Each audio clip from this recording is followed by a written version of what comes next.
ఇదిగో నారాయణ. నిక్కర్ అదేనయ్యా నిక్కర్ నారాయణ. పొద్దు నుంచి సందులు గొంతులు తిప్పిస్తున్నావు. ఇంకా నా వల్ల కాదయ్యా. నిజం చెప్పు, నీకు అసలు అడ్రస్ తెలుసా తెలీదా? తెలుసా? ఎవరితో మాట్లాడుతున్నావు తెలుసా?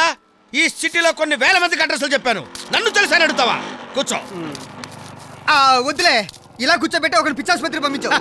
అది కాదు దాసు, జస్ట్ ఇలా స్ట్రైట్ గా వెళ్ళి రైట్ కోసావు అనుకో. ఓహో, జైలు అడ్రస్ కావాలా నీకు? అది వెరీ సింపుల్ అయ్యా. ఇలా రైట్ కోసి లెఫ్ట్ తిరిగా అనుకో. ఆ ఫిగర్ చూడు, ఫస్ట్ క్లాస్ గా ఉంది. బ్యాక్ నుంచి చూస్తే అంత బ్యూటీగా ఉంది, ఫ్రంట్ నుంచి చూస్తే నా స్వామి రంగా. ఏ కాలేజ్ లో చదువుతున్నారు? గౌతమి కాలేజ్. మన మాధవ్ దీక్షిత్లో లేడు? ఉండటం ఏంట్రా ఆడే. ఎలా కోలానికి మనం మాధురి మాధురి అని పిలిచేవాళ్ళం. వీడు నిజంగానే మాధురిలో మారిపోయినట్టున్నాడు. పద క్లోజ్ అప్ లో చూద్దాం. పదా. నిన్న శ్రావణ శుక్రవారం కదా, నువ్వు పూజ ఎలా చేసావు? నేను మాత్రం 30 మంది ముత్తైదవులు పిలిచి పూజ గ్రాండ్ గా చేసుకున్నాను. ఒరే మాధవా, మనకు సైట్ కొట్టడానికి వెనక నుంచి చుంచు వేదవులు వస్తున్నారు. అటు చూడకు. నీలో ఏదో చిన్ని చిన్ని మార్పులు వస్తున్నాయి అనుకున్నాం కానీ ఇలా పరిపూర్ణమైన మార్పులు వస్తాయని కల్లో కూడా అనుకోలేదురా. ఏ మిస్టర్, లేడీస్ ముందు ఏమిటా వల్గర్ మాటలు? నీకు అక్క చెల్లెలు లేరా?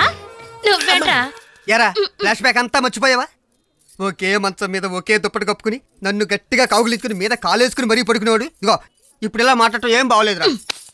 ఏం బాలేదు కదూ. ఒక్క నిమిషం ఉండు. అక్కా, విజయశాంతి అక్క. ఏంట్రా స్లో మోషన్ అవుతుంది? చూడక్క, ఈ మగ వెధవులు అల్లరి చేస్తారు. ఈ విజయశాంతి ఏరియాలో ఈవిటీజింగ్ అంతం చేయడం వేరా నా ఆశయం.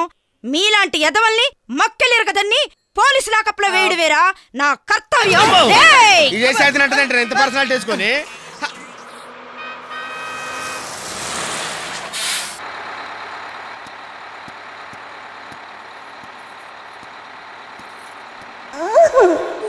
బాయ్.